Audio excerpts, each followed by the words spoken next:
Halo Pateners, bersama Babang Paten di sini. Setiap negara mempunyai kebudayaan dan memiliki ciri khasnya masing-masing. Tidak terkecuali India, yang memang terkenal banget dengan adat istiadat yang beragam. Dari berupa tari-tarian, festival Holi yang bermain serbuk warna-warni, sampai tradisi yang mungkin terlihat unik dan aneh. Salah satunya pernikahan kodok ini.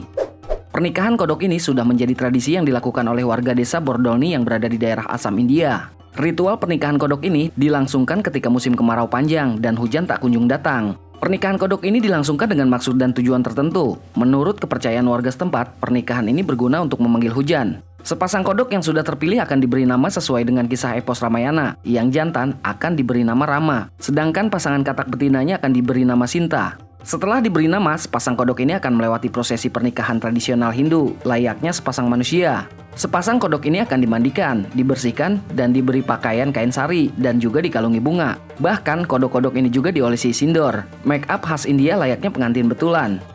Kemudian para petani desa akan mengadakan pesta untuk merayakan pernikahan kodok. Mereka juga menari dan bernyanyi, seperti film-film India yang pernah kita tonton. Setelah pesta usai, pengantin katak ini akan diarak menuju rawa-rawa. Pasangan ini kemudian akan dilepaskan kembali ke alam. Setelah rangkaian prosesi usai, para petani akan berdoa kepada Dewa Indra supaya kekeringan di desa mereka berakhir.